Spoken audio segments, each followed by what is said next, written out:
Oke,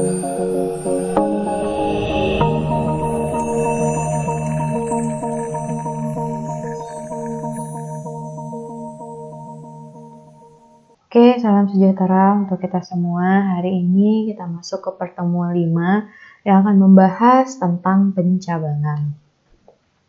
Pencabangan berfungsi untuk menentukan satu dari sekian banyak pilihan yang telah disediakan. Pencabangan akan membentuk grup atau kelompok baris perintah. Grup atau kelompok baris dikerjakan atau tidak dikerjakan ditentukan oleh kondisi atau condition. Kondisi atau condition, kondisi adalah ungkapan atau pernyataan atau expression yang mengandung nilai true jika benar atau false jika salah. Kondisi bertugas untuk membandingkan dua atau lebih operan. Operator yang digunakan adalah operator relasi atau relationship operator. Dalam pencabangan ada operator relasi, yang pertama itu ada sama dengan atau equal to, simbolnya sama dengan, kemudian tidak sama dengan atau not equal to, simbolnya tanda seru sama dengan, kemudian lebih dari atau greater than, simbolnya lebih besar, kemudian kurang dari atau less than, simbolnya lebih kecil, lebih dari sama dengan atau greater than or equal to, simbolnya lebih besar sama dengan, kemudian kurang dari sama dengan atau less than or equal to, simbolnya lebih besar atau sama dengan. Kemudian ada operator logical boolean di sini. Ada 3 yang akan kita pakai, yaitu operator dan atau and, kemudian operator atau or, kemudian operator bukan atau negasi atau not. Nah, ini untuk operator and, simbol yang digunakan yaitu simbol dan 2 kali dan. Nah, di sini seperti yang telah kita pelajari ya di mata kuliah logika matematika, itu operator and akan menghasilkan nilai benar jika semua ungkapan kondisinya bernilai benar. Jika salah satu saja salah, seperti yang di sini ya, BS, SB, SB, salah satu saja salah, maka hasil operator logika and-nya akan salah. Jadi semua ungkapan kondisi harus bernilai benar, maka hasilnya akan bernilai benar. Kemudian berikutnya operator and, simbol yang digunakan yaitu tanda lurus ada 2. Kemudian di sini kebalikan dari or, kalau and tadi semua pernyataan harus bernilai benar, sedangkan or, hasil operator logika or akan bernilai benar jika salah satu dari semua ungkapannya itu bernilai benar. Jadi salah satunya saja benar, pasti hasilnya akan benar. Seperti di sini kita lihat, benar salah hasilnya benar, salah benar hasilnya benar. Jika kedua-duanya itu salah, maka hasilnya pasti akan salah juga.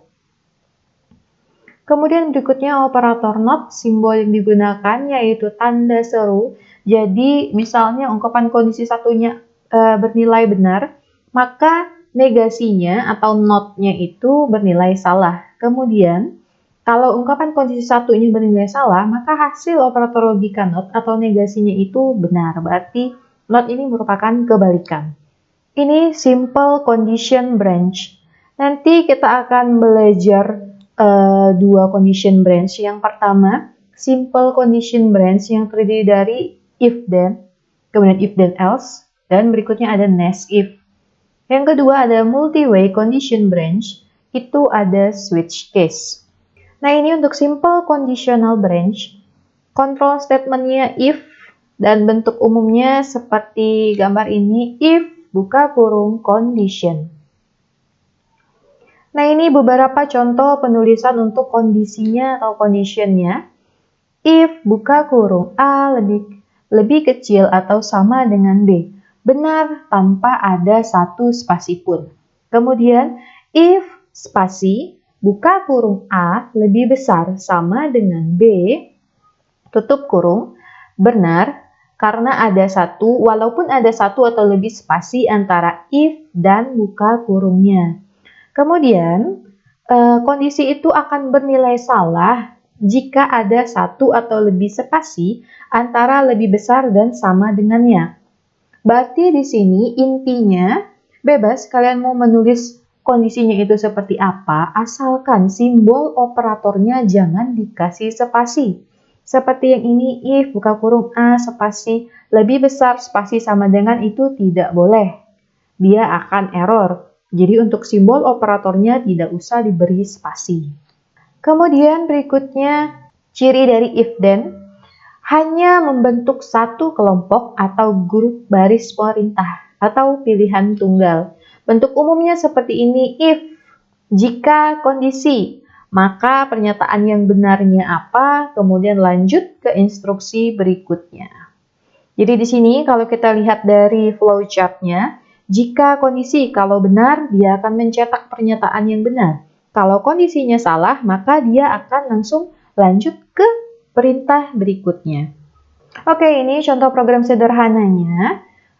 Nama program if then. Kemudian ini codingannya, silakan diketik. Kita langsung masuk ke J-Creator-nya.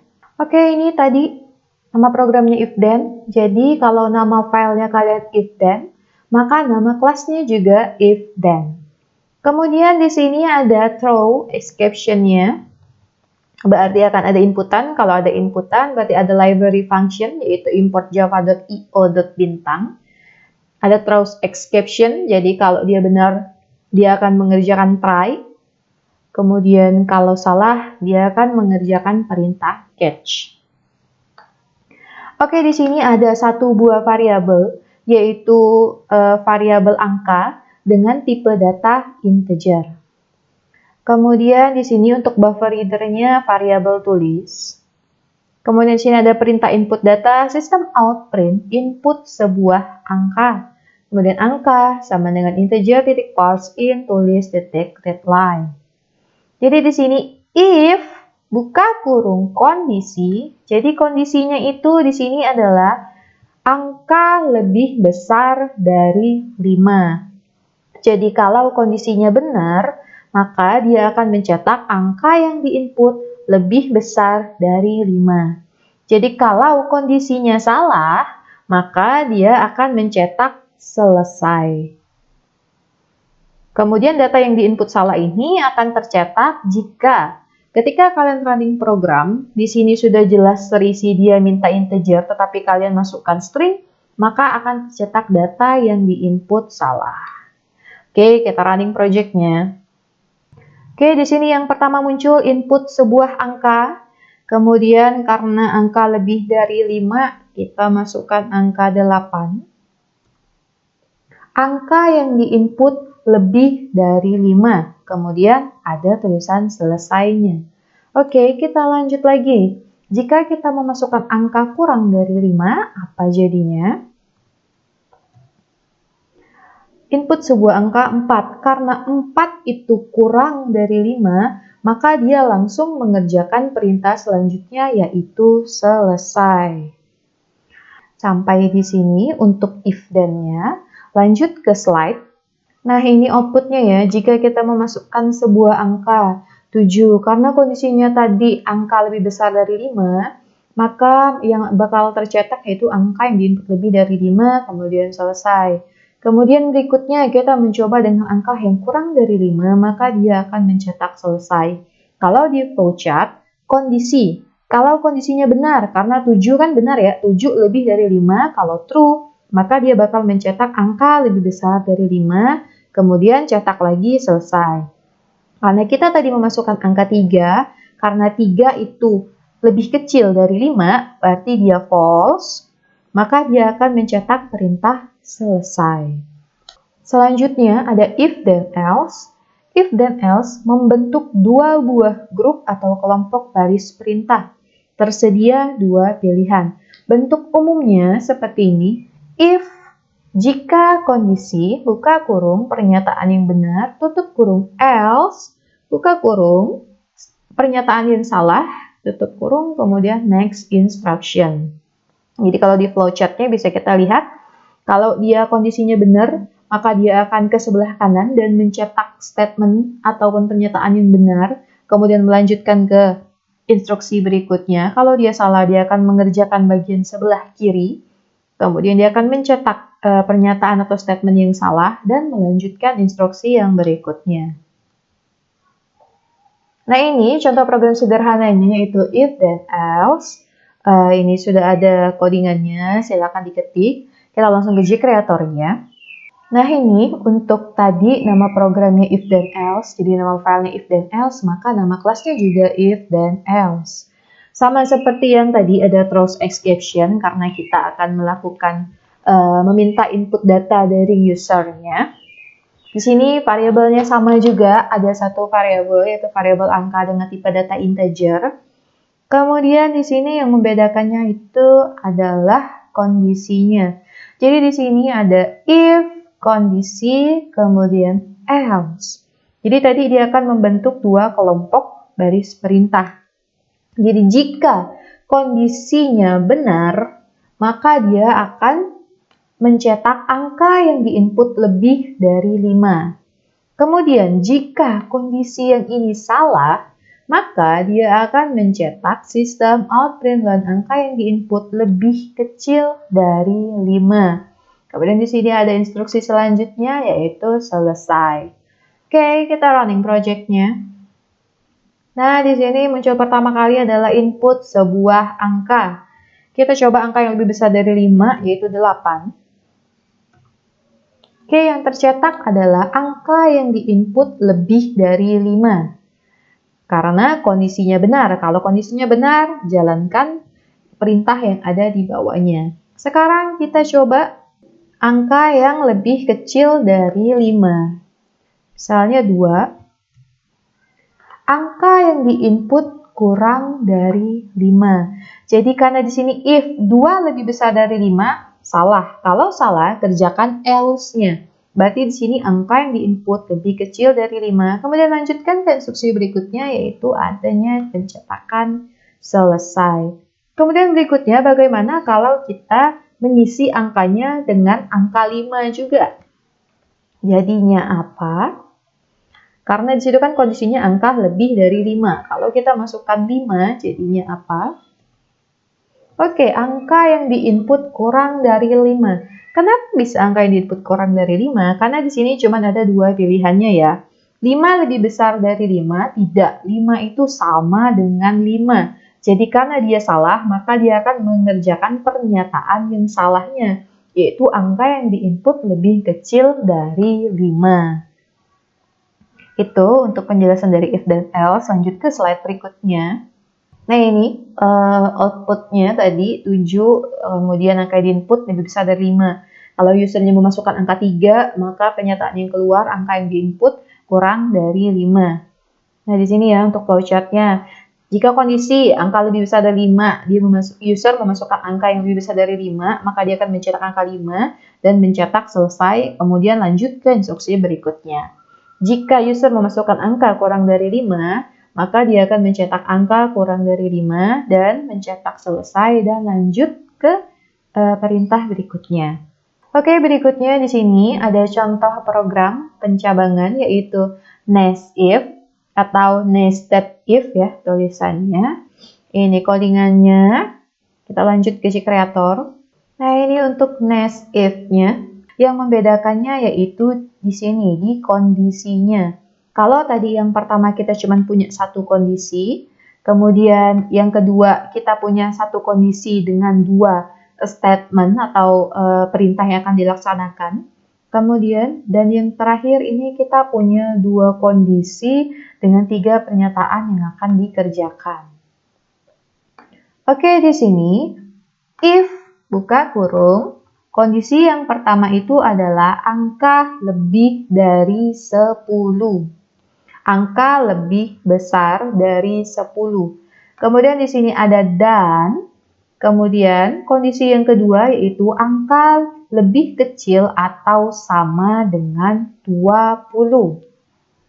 Berarti kalau dan kedua-duanya harus bernilai benar. Jika kondisi ini bernilai benar, maka dia akan mencetak angka yang diinput antara 11 sampai dengan 20. Karena ini kan angka lebih dari 10, berarti mulainya dari 11. Kemudian angka lebih kecil atau sama dengan 20, berarti angka terakhirnya itu 20. Kemudian berikutnya di sini ada else if. Jadi kalau kalian ingin menambahkan kondisi lagi, silakan tambahkan dengan else if. Jadi di sini ada angka, buka kurung angka lebih besar atau sama dengan 0. Berarti angka dimulai dari 0. Dan angka lebih besar atau sama dengan 10, berarti sampai dengan 10. Jadi kalau kondisinya ini benar, maka dia akan mencetak angka yang diinput antara 0 sampai dengan 10. Kemudian karena kita cuma punya dua kondisi, ketika user memasukkan angka, dan ketika dia cek pertama kali, oh ini tidak masuk kriteria pertama, maka dia akan cek ke kriteria kedua. Ketika dia cek ke kriteria kedua, ternyata angka yang dimasukkan oleh user itu tidak memenuhi kriteria, maka dia akan mengerjakan pernyataan terakhir yang dilambangkan dengan else, maka dia akan mencetak salah input tidak masuk kriteria. Jadi di sini kuncinya kalau kalian ingin menambahkan, kalau ada banyak kondisi, ini kan ada satu kondisi, ada dua kondisi. Kalau kalian ingin menambahkan lagi satu kondisi, silahkan tambah else if. Kemudian kalau kalian sudah merasa, oh cukup sampai dua kondisi saja. Terakhir, kalian cukup menambahkan else saja, tanpa ada if. Oke, kita running project-nya. Oke, di sini input sebuah angka. Misalkan saya inputnya angka 15. Angka yang diinput antara 11 sampai dengan 20. 15 ya di sini ya. Karena ketika dia pertama kali cek angka lebih besar dari 10, ya benar 15 itu kan lebih besar dari 10. Dan angka lebih besar atau sama dengan 20, angka lebih kecil atau sama dengan 20. Ya benar 15 itu lebih kecil dari 20. Maka yang tercetak angka yang diinput antara 11 sampai dengan 20. Kemudian kita lanjut lagi.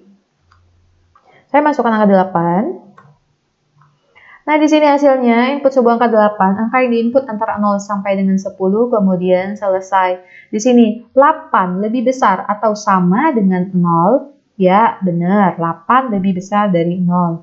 Kemudian 8 lebih kecil atau sama dengan 10, ya benar, 8 lebih kecil dari 10. Maka yang bakal tercetak yaitu angka yang diinput antara 0 sampai dengan 10. Kemudian berikutnya kita lanjut lagi. Nah, di sini ketentuannya kan 0 sampai 10, 11 sampai 20. Misalnya saya coba angka tanggal 24 ya, tanggal hari ini. Salah input, maka outputnya yaitu salah input tidak masuk kriteria selesai. Kenapa bisa begitu? Karena dia tidak memenuhi kondisi yang pertama, tidak memenuhi kondisi yang kedua, maka dia akan menjalankan pilihan yang terakhir. Di mana pilihan yang terakhir itu statementnya berisi salah input tidak masuk kriteria. Oke, sampai di sini untuk penjelasan next if-nya. Lanjut ke slide. Nah, ini untuk penjelasannya, kalau kita masukin angka 15, maka cetakannya angka yang diinput antara 11 sampai dengan 20 dan selesai. Kemudian kalau kita memasukkan angka yang di luar kriteria, kriterianya tadi kan 0 sampai dengan 10 dan 11 sampai dengan 20, maka dia akan mencetak salah input tidak masuk kriteria. Next slide. Nah, ini berikutnya ada switch case. Jadi di sini sama saja, cuman dia ini kalau tadi if then, else, dan next if itu termasuk ke dalam simple condition branch, maka yang di sini multi-way condition branch itu kita menggunakan switch case. Di mana switch case itu cirinya yaitu ada switch, kemudian variabelnya apa, kemudian case-nya apa. Jadi di sini case 1.2, apa yang mau kalian cetak di case 1-nya. Kemudian setelah selesai mencetak di case 1, break. Kemudian berikutnya case 2. Apa yang mau kalian cetak di case 2? Setelah selesai, jangan lupa ada break. Kemudian case 7.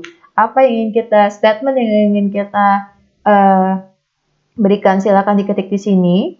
kemudian break titik koma. Kemudian untuk yang terakhir, jika tidak ada lagi case-nya, maka jangan lupa di sini ada default. Default kode hari salah. Jadi maksudnya di sini default ini yaitu untuk mengantisipasi jika user memasukkan inputan yang salah, yang di luar dari, misalnya itu di luar range, di luar batas.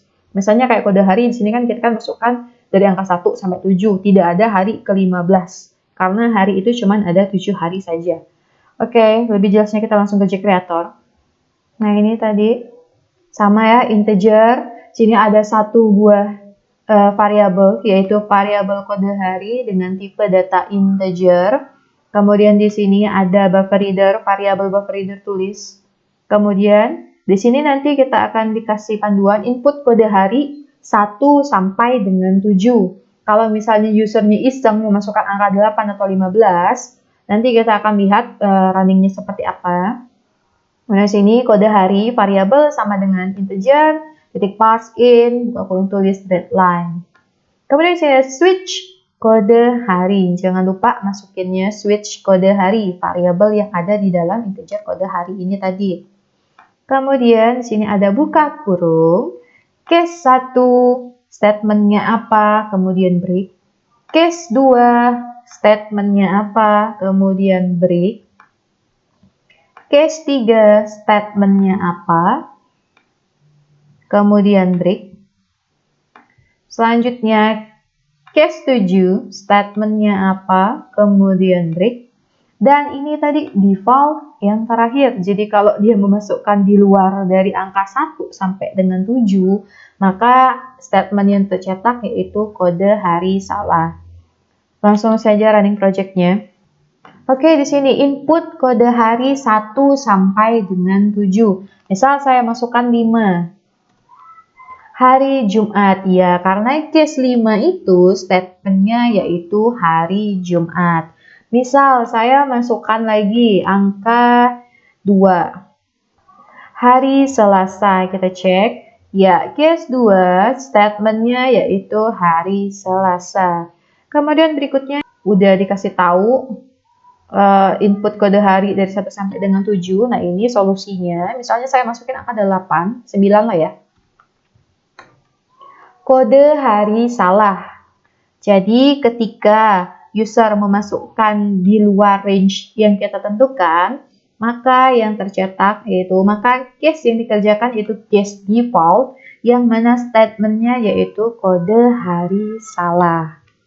Oke, demikian untuk penjelasan switch case-nya. Lanjut ke next slide. Oke, ini outputannya ya. Di sini saya coba kode hari, yaitu saya masukkan angka 4, itu hari Kamis. Oke, kita langsung masuk ke latihan. Oke, kita masuk yang pertama, soalnya buat program dengan output seperti di bawah ini. Di sini ada 2 ya, berarti dengan ketentuan sebagai berikut. Jika nilai 70 sampai dengan 100, maka statementnya yaitu selamat Anda lulus.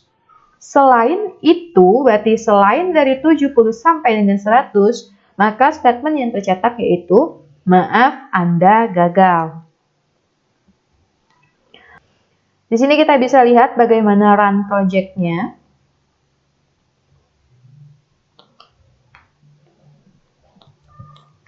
Oke, run. Perintah input nilai 70, selamat Anda lulus. Run lagi. Nilai kurang dari 70 atau 60, maaf Anda gagal. Oke, jadi ini ya ketentuannya. Jika nilai, jadi ketika kalian memasukkan nilai, kalau nilainya itu 70 sampai dengan 100, maka statementnya selamat Anda lulus. Kalau kalian memasukkan nilai di luar dari 70 sampai dengan 100, maka statementnya yaitu maaf Anda gagal. Lanjut, nah ini soal nomor 2, buat program dengan output seperti di bawah ini. Jadi di sini outputnya ya. Kalau 90 itu A lulus. Kalau 60 itu D tidak lulus. Kalau 50 itu grade-nya E dan pastinya tidak lulus. Adapun ketentuannya yaitu jika nilai 81 sampai dengan 100 maka grade-nya A kemudian lulus. Jika nilai 71 sampai dengan 80 maka grade-nya B dan lulus. Jika nilai 50 sampai dengan 59 maka grade-nya D tidak lulus. Selain ketentuan di atas berarti selain nilai 81 sampai 100, selain nilai 71 sampai 80, selain nilai 60 sampai 70, selain nilai 50 sampai 59, itu pasti grade-nya E dan keterangannya tidak lulus. Nah ini saya akan running mini videonya.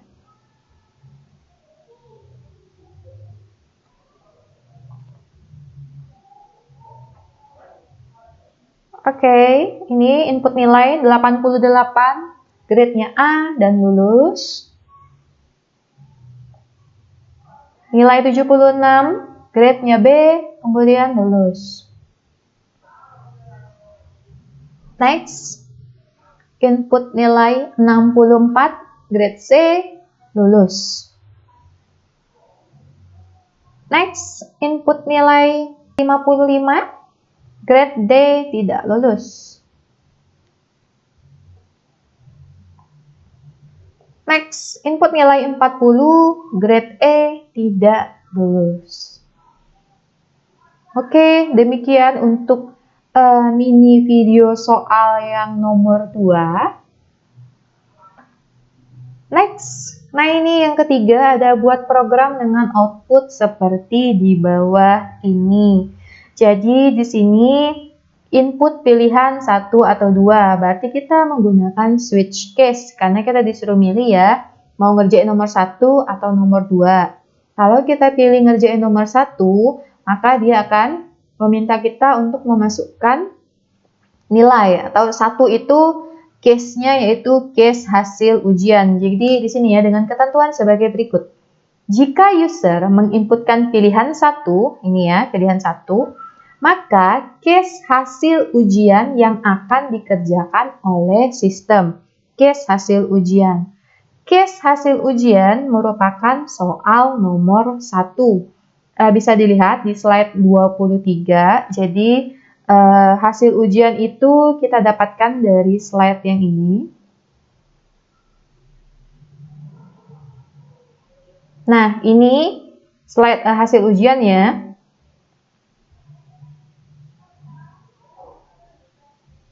Jadi di sini kalian tinggal copy paste aja codingan yang ada pada soal nomor 1, kemudian pastekan saja codingan yang ada di soal nomor 2 sehingga hasilnya seperti ini.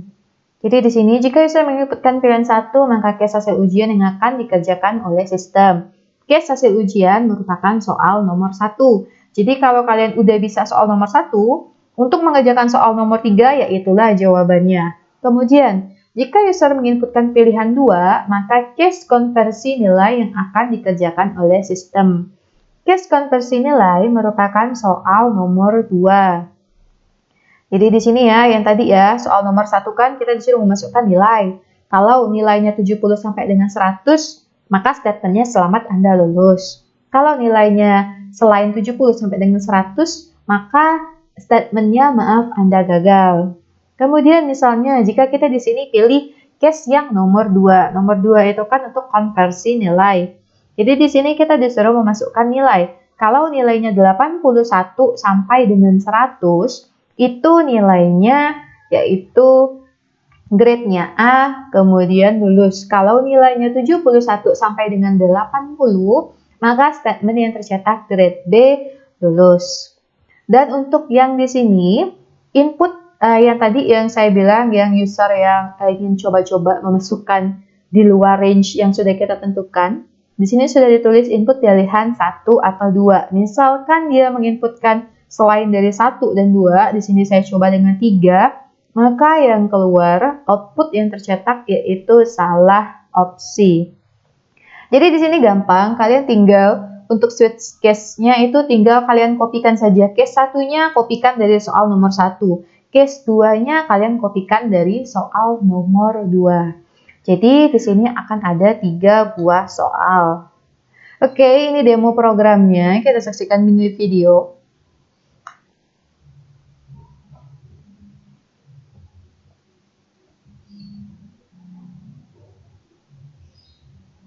Oke, input pilihan usernya memilih nomor 1. Suruh input nilai 76, selamat Anda lulus. Oke, next. User menginput pilihan 2. Kemudian minta nilai 76, grade-nya B, lulus.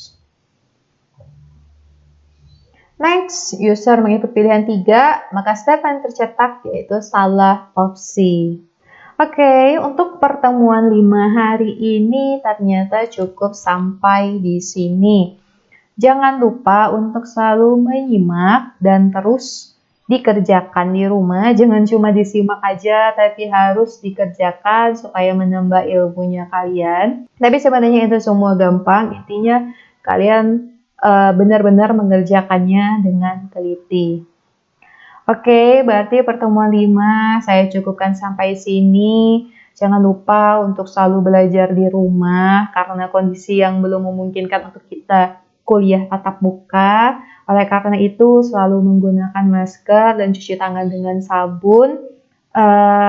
Saya Duyuni Selvania mengucapkan terima kasih dan sampai jumpa di video berikutnya.